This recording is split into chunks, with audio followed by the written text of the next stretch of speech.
Hi, my name's Mark. I'm one of the pastors here at Trillium. This week we looked at one of our core values, to joyfully engage in regular spiritual practice. That's one of the 9 core values we have here. Because I was a professional musician, I spent a lot of time practicing. Probably between the ages of 17 and 32, I probably practiced 5 hours a day, every day, 360 days of the year. And I learned in the midst of that practice that the goal of what I was about was to create an effortless effort technique. Now, I have to admit to you that I didn't really ultimately arrive at that place. After all that time, I still couldn't have that effortless effort technique that I so wanted, and what I needed actually to have in order to become that really great musician. And what I learned the hard way was that there was interference in my playing, mental interference that was manifesting itself through my body. And my technique was not effortless in its approach, so therefore the playing was always just a little bit of tension in the playing. And what I've come to realize is that when you see someone play with effortless effort, it really is an amazing experience to watch and listen to. I showed in church today this performance by Chet Atkins, and it's one of probably the great guitar players of the 20th century. In many ways, he's the grandfather of modern guitar technique.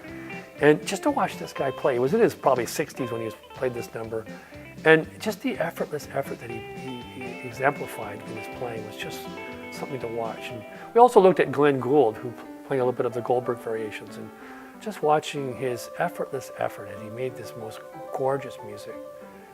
And it just inspires me to try to come to some effortless effort in my own life. I've had moments of effortless effort in my playing, in sports. I've had some great plays I've made in baseball growing up that were moments when I forgot my body and I just was at one with the game. Didn't happen all that often, but it was pure joy and bliss in that moment. I also showed a clip of Tiger Woods making probably the most amazing golf shot of all time that I've ever seen at the Canadian Open in 2000, when he was in a bunker on the last hole of the last round. And he had to make this great shot to stay in contention. And he hit this ball over water, over trees, and landed it right on the fringe of the green, no more than 10 feet from the pin. And it was breathtaking to see it. I remember at the time going, this is unbelievable. To see this effortless effort technique at play in Tiger Woods' golf game was inspiring. We're called as followers of Jesus to live with effortless effort, not in any particular specific area, but in our relationships with each other. We're called to live that way with each other, with this effortless effort, which means that we need to get out or rid of or reduce the obstacles and obstructions to allowing love to emanate out from us. You remember those old waves patterns in physics class, where it shows, if you drop like a pebble into a still body of water, you see these perfect waves emanating out. We were created with a single source, a divine nature within us. When the pebble drops in, these perfect waves of love are meant to emanate out from us. But unfortunately, we actually live from 2 sources. And if you've ever seen a wave diagram that shows 2 sources conflicting with each other, the waves get distorted and disturbed.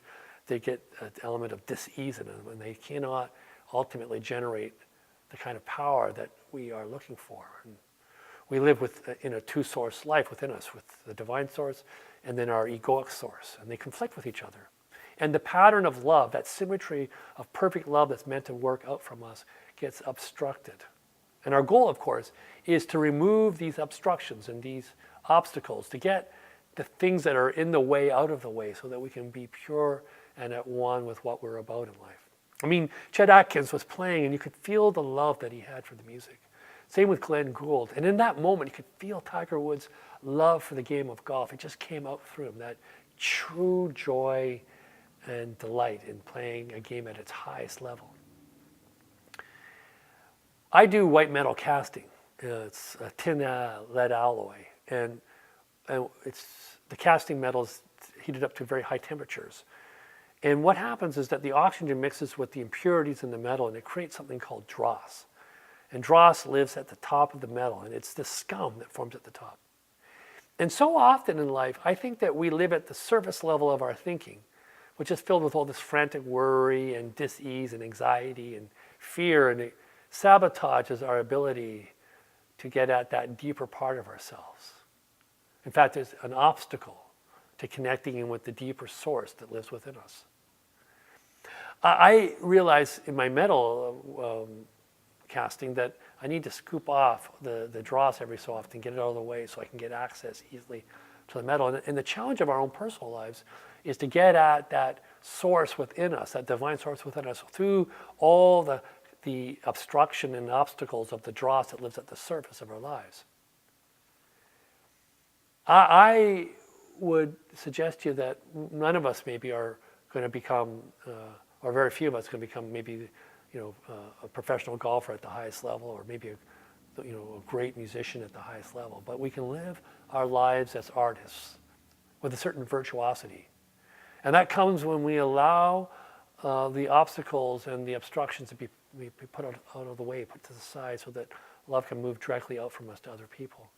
I mean, when you're a virtuoso and you work with an effortless effort in your personal relationships, you can have an effect on people and circumstances that goes beyond your understanding. There's this ease at play in the challenges of working with your children or with your parents, your spouse, with your work colleagues, or with the stranger you meet on the street.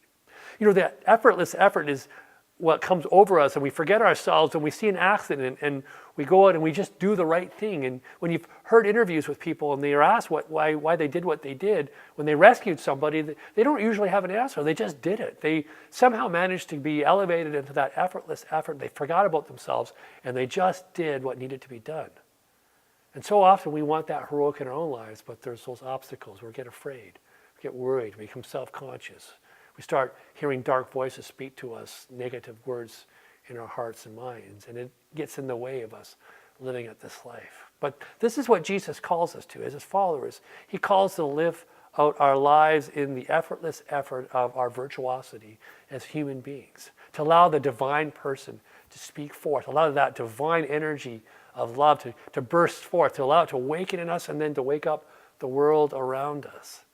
And when that happens, I tell you, we draw close to the heart and mind of Jesus, who is not necessarily a virtuoso in golf or in music, but in life.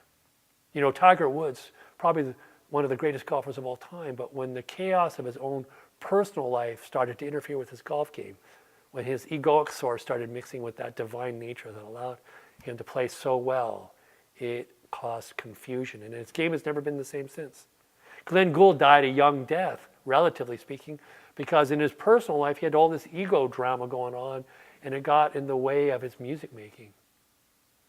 What about for you and me?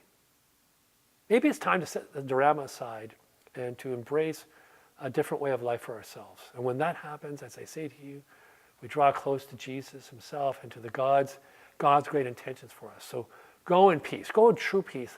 Let yourself be challenged. Let the obstacles and obstructions that you put forward in your own life, take a good look at them and allow those impurities to be burned off by the heat of the Spirit. Go in peace.